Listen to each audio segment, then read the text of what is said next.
दोस्तों, आज की इस पोस्ट के माध्यम से हम आपको कुछ ऐसे तरीके बताएंगे जिनसे आप धोखा खाने से खुद को बचा सकते हैं।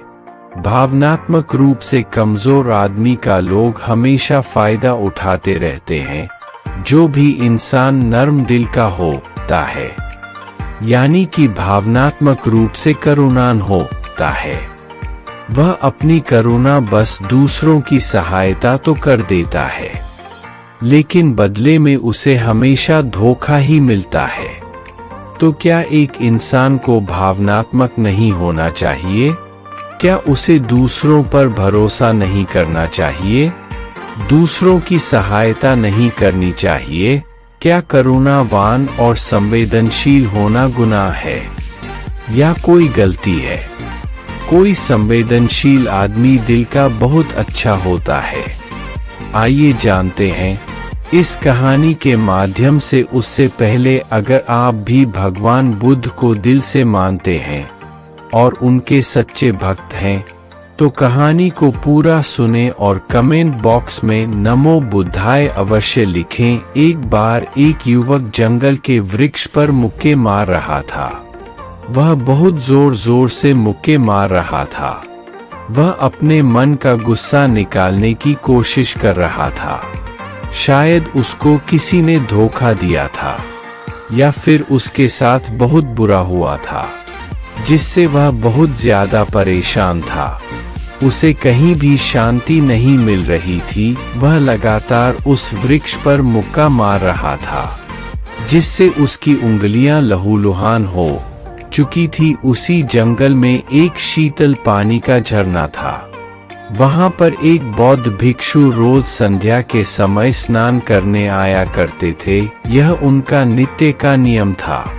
आज जब वह इस रास्ते से स्नान करने के लिए उस जंगल में आए तो उन्होंने देखा कि युवक जोर जोर से चीख रहा था और रो रहा था और लगातार उस वृक्ष पर मुक्के मारे जा रहा था। उस युवक के आसपास कोई मौजूद नहीं था।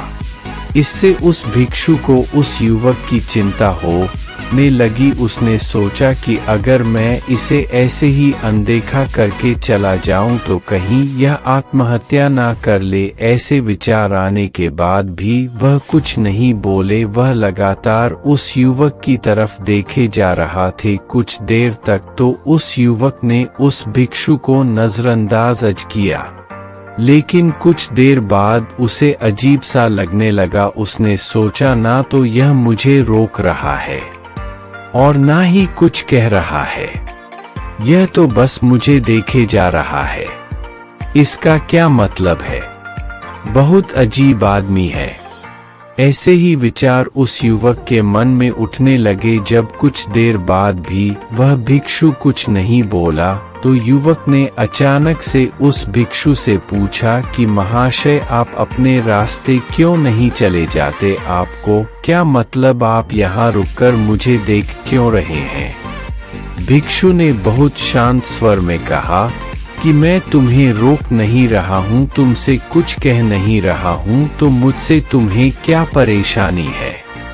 मेरी तरह ही यह वृक्ष, पौधे और पक्षी, यह सब तुम्हें तो देख ही रहे हैं। जब इनसे तुम्हें कोई परेशानी नहीं है तो मुझसे क्यों परेशानी है? यह सुनकर और युवक जोर से चीख कर बोला, मुझे सबसे परेशानी है। मैं सबसे नफरत करता हूँ। यहाँ पर सब धोखेबाज गद्दार लोग रहते हैं। कोई किसी का नहीं होता इस दुनिया में। इस तरह बोलते बोलते वह फूट फूट कर रोने लगा और रोए जा रहा था और भिक्षु उसे देखे जा रहा था। वह भिक्षु उसे चुप कराने की कोशिश भी नहीं कर रहा था। यह बात तो उस युवक को और ज्यादा अजीब लगी। अब रोना बंद करके उस युवक ने सीधे होकर उस भिक्षु से कहा, आप बहुत अजीब आदमी हैं। आपके सामने कोई इंसान रो रहा और आप उसे चुप भी नहीं करा सकते। आपके मन में बिल्कुल भी संवेदना नहीं है। बहुत अजीब और कठोर हृदय वाले साधु हैं। आपको अपने साधु होने पर खेद हो ना चाहिए, और ऐसे ही ना जाने क्या क्या जली कटी बातें वह युवक उस भिक्षु को सुनाने लगा। कुछ देर बाद जब युवक का गुस्सा निकल चुका तब भिक्षु ने बहुत ही शांत स्वर में कहा कि आज मैं तुम्हें कंधा दे सकता हूँ, तुम्हारे आंसू भी पहुँच सकता हूँ, लेकिन इससे तुम्हारी समस्या का समाधान नहीं होगा। कुछ देर के लिए तुम्हारा मन शांत हो जाएगा, उसके बाद फिर वही जिंदगी, वही लोग जो तुम्हें आज कंधा देने के लिए भी तुम्हारे पास नहीं है, फिर से तुम उसी जिंदगी में लौट जाओगे। कोई तुम्हें धोखा देगा, कोई तुम्हारा फायदा उठाए और तुम अपने मन को ऐसे ही तकलीफ पहुंचाते रहोगे। तो आंसू पोंछने की बजाय तुम्हें मुझसे कुछ ज्ञान की बातें जान लेना चाहिए, जिससे तुम्हें जीवन में कोई भी धोखा ना दे सके, तुम्हारी अच्छाई का कोई भी फायदा ना उठा सके। याद रखना, आंसू पोंछने वाले तो तुम्हें बहुत मिल जाएंगे, लेकिन ध्यान और सही समझ देने वाला कभी कभी कोई इंसान मिलता है। भिक्षु ने उसे बताया कि मैं पास ही के झरने में स्नान करने के लिए जा रहा हूँ, बहुत ही शीतल पानी है वहाँ का, अगर तुम चाहो तो तुम भी मेरे साथ चल सकते हो। यहाँ पर अकेले परेशान होने से अच्छा है कि तुम झरने के शीतल पानी में स्नान करो, जिससे तुम्हारा दिमाग, मन, मस्तिष्क और तुम्हारा शरीर सब कुछ पवित्र हो जाएगा। यह सुनकर वह युवक उस भिक्षु के पीछे पीछे हो लिया। जंगल के बीचों बीच रास्ता झरने की तरफ जाता था। जंगल में सन्नाटा छाया हुआ था। उनके पैरों तले सूखे पत्तों की चरमरा की आवाज पूरे जंगल में गूंज रही थी। आज पूर्णिमा की रात थी और आसमान में चांद अपनी उजली रोशनी उस जंगल में फेंक रहा था। उस रोशनी में दोनों उस झरने की तरफ चले जा रहे थे। रास्ते में चलते चलते उस युवक ने उस भिक्षु से कहा कि महात्मा, आपकी जिंदगी मस्त है, आपको किसी चीज की कोई परेशानी नहीं है। आपको पता है कि दुनिया में कैसे कैसे लोग रहते हैं, कितने धोखेबाज, कितने मक्कार, और सबसे महत्वपूर्ण बात, अपने लोग ही धोखा देते हैं। जिनसे हम प्रेम करते हैं, जिनको हम अपना मानते हैं, जब उन्हीं से धोखा मिलता है तो कैसा महसूस होता है। कभी कभी तो लगता है कि भोले और दयालु लोगों के लिए यह दुनिया नहीं बनी है, यह धोखेबाज के लिए है, मक्कार के लिए है। वहीं यहाँ पर फलते फूलते हैं, वही आनंद से जीते हैं, और हमारे जैसे लोग जो दूसरों की सहायता करते हैं, दूसरों को अपना मानते हैं, वह हमेशा जीवन भर दुख में रहते हैं। यही जीवन की सत्यता है और यही संसार है जिसमें हमें रोज घुट घुट कर मरना होता है। गुरुदेव, आपने सही किया, ऐसी जिंदगी को त्याग दिया, पीछे रहने दिया। अब बस अपने में मस्त, किसी से कोई परेशानी नहीं है, किसी की कोई चिंता नहीं। मैं भी सोचता हूँ कि मैं भी संन्यास ले लूँ। यह सुनकर उस भिक्षु ने कहा कि तुम्हें क्या लगता है, सन्यासी जीवन बहुत आसान होता है? भिक्षु ने बहुत शांत स्वर में कहा कि तुम्हें तो 2 वक्त की रोटी तो शांति से मिल जाती है, हमें तो कभी कभी वह भी नसीब नहीं होती। अगर भिक्षा मिल जाती है तो हम खा लेते हैं, वरना हमें तो भूखा ही सोना पड़ी देता है। यही हमारा सन्यासी जीवन है, हमें हमेशा नीचे सोना रहता है, सिर्फ एक लंगोट में रहना होता है। चाहे कैसा भी मौसम क्यों ना हो, तो यह सब तुम्हें आसान लगता है, तो तुम भी सन्यासी बन जाओ। युवक ने कहा कि आप कहते तो ठीक ही है, संघर्ष तो दोनों तरफ है, सांसारिक जीवन में भी और सन्यासी जीवन में भी। वैसे सांसारिक जीवन भी अच्छा है, लेकिन तब तक जब तक घर परिवार में सुख शांति बनी रहे, धोखा ना मिले, हमारे लोग हमारा फायदा ना उठाएं, हमसे झूठ ना बोले, हमें धोखा ना दे, तब तो जीवन जीने का आनंद हो, वरना जीवन नरक हो जाता है। भिक्षु ने कहा, संन्यास अपने मन से लिया जाता है। जब हमारा मन कहता है कि हमें संन्यास के मार्ग पर सफलता हासिल करनी है, आगे जाना है, तो ही सन्यासी जीवन सफल हो पाता है। लेकिन तुम अपने घर से परेशान हो कर, दूसरे लोगों से परेशान हो कर सन्यासी बनना चाहते हो, तो तुम्हारा सन्यासी जीवन भी कभी सफल नहीं होगा। इससे अच्छा तो तुम सांसारिक जीवन में अगर कुछ तरीके, कुछ नियम अपना हो, तो दूसरे लोग तुम्हें धोखा नहीं दे पाएंगे। सबसे पहले तो यह समझो कि धोखा उन्हें ही मिलता है जो भावनात्मक रूप से कमजोर होते हैं, जिनका दिल जल्दी पिघल जाता है, जो दूसरों को दुख में नहीं देख पाते। ऐसे लोगों के साथ धोखे होने की संभावना ज्यादा होती है, क्योंकि कोई भी आदमी अपनी परेशानी बताकर, अपने आप को दुख में बताकर तुम्हारा फायदा उठा सकता है। क्या पता वह झूठ बोल रहा हो, वह दुखी होने का अभिनय कर रहा हो, लेकिन आपको तो सच ही लगेगा और उसके कुछ समय बाद आपको पता चलता है कि आपके साथ धोखा हो गया। उसके बाद आपका मन अंदर से टूट जाता है। इसीलिए सबसे पहली बात ध्यान रखना कि किसी भी व्यक्ति को यह एहसास मत होने दो कि तुम भावनात्मक रूप से कमजोर हो, अंदर से तुम्हारा दिल नरम है। अगर उन्हें यह कमजोरी आपकी पता चल गई तो वह कोई ना कोई जाल रचकर आपका फायदा उठाने की जरूर कोशिश करेंगे। चाहे आप अंदर से संवेदनशील हो, दूसरों की मदद करने वाले हो, लेकिन किसी को एहसास मत होने दो, ऊपर से कठोर बने रहो।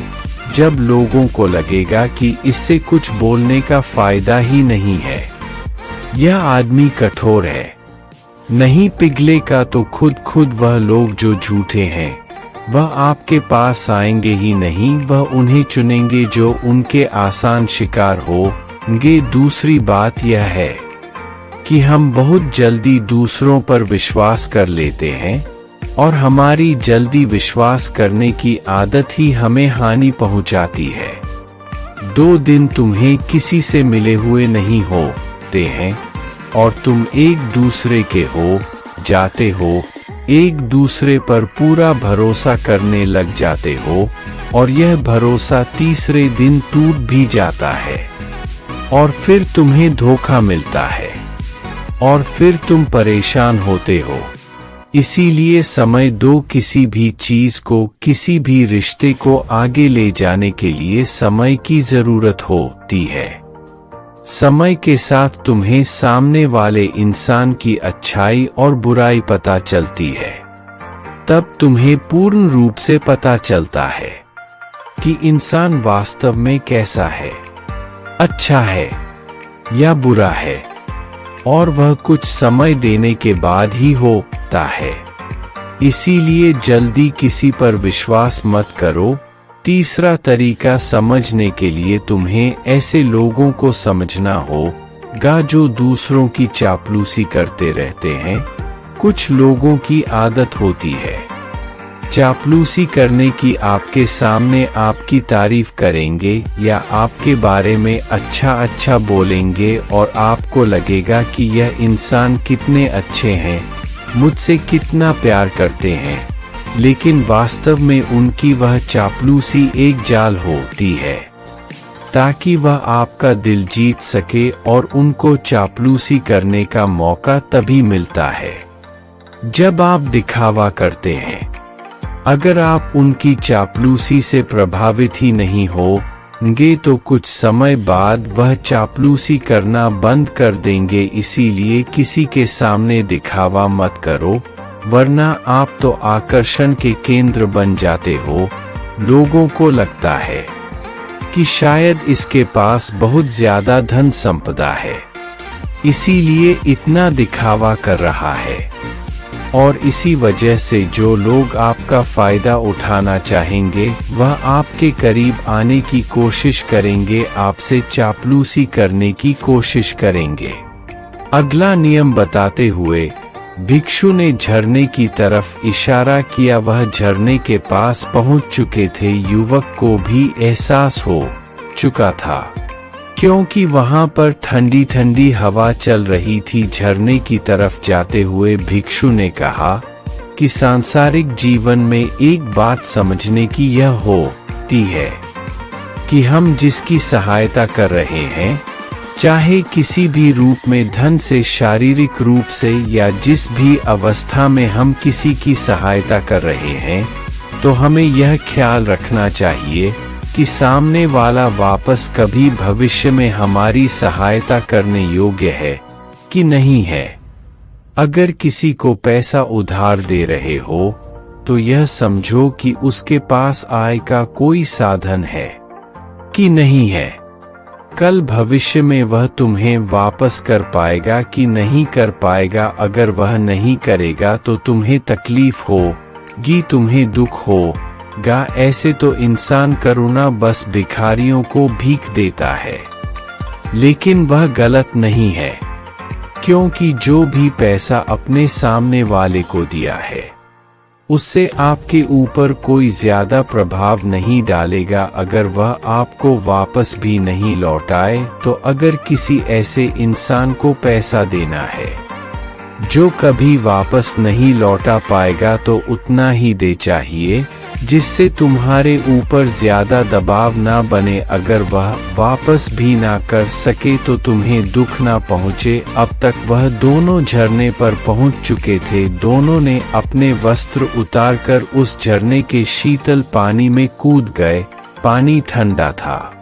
उन दोनों की सारी थकान और उदासी पल भर में ही दूर हो गई। स्नान कर लेने के बाद दोनों उस झरने के सामने एक वृक्ष के नीचे बैठकर बातें करने लगे। भिक्षु ने उसे आगे समझाते हुए कहा कि शुरुआत में लोगों को नजरअंदाज करना सीखो। जब तुम किसी को शुरुआत में नजरअंदाज करते हो तो जो भी लोग किसी लालच की वजह से तुम्हारे पास चिपक रहे थे उनकी छटनी हो जाएगी। जब तुम उनको नजरअंदाज करोगे तब एक दो बार लोग तुम्हारे पास आने की कोशिश करेंगे। उसके बाद वह तुमसे दूरियां बना लेंगे और जो आदमी तुम्हारी इंसानियत, तुम्हारी अच्छाई देखकर तुम्हारे पास आएगा, वह नजरअंदाज करने के बावजूद भी तुम्हारे करीब ही बना रहेगा। और यही तो एक सच्चे इंसान की पहचान होती है।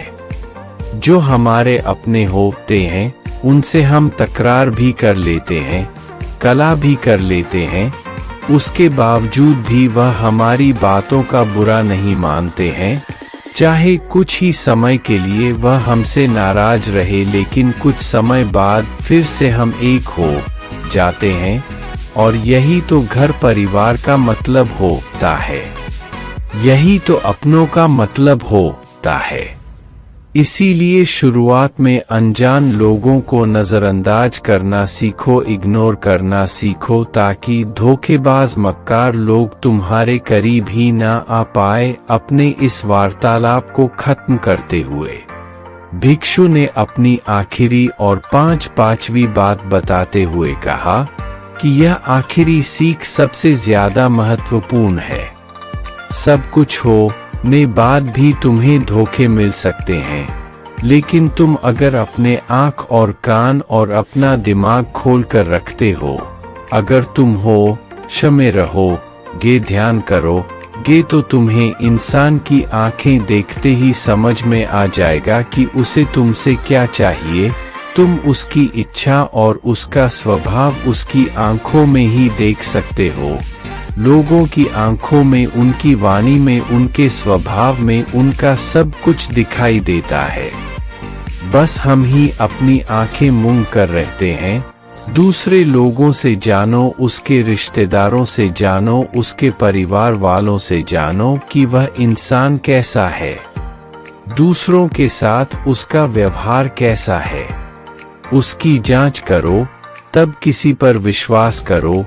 ऐसे ही किसी पर विश्वास मत कर लेना। अगर तुम किसी के साथ लंबे समय तक भरोसा करना चाहते हो, किसी के साथ कोई संबंध बनाना चाहते हो और कोई दोस्ती करना चाहते हो या किसी की मदद करना चाहते हो, तो इन सभी परिस्थितियों के बारे में तुम्हें जरूर पता होना चाहिए कि दूसरे लोग उस इंसान के बारे में क्या सोच रखते हैं। इसके बाद तुम जीवन में कभी भी धोखा नहीं खाओगे और तुम्हें कभी भी धोखे की वजह से पछताना नहीं होगा। इसी तरह की बातें करते हुए भिक्षु और वह युवक दोनों जंगल से बाहर आ गए और अपने अपने घर को चले गए। दोस्तों, इसी तरह और भी मोटिवेशनल वीडियो देखने के लिए आप हमारे चैनल को लाइक करें, शेयर करें, सब्सक्राइब करें और बेल नोटिफिकेशन को ऑल पर सेलेक्ट जरूर करें। धन्यवाद।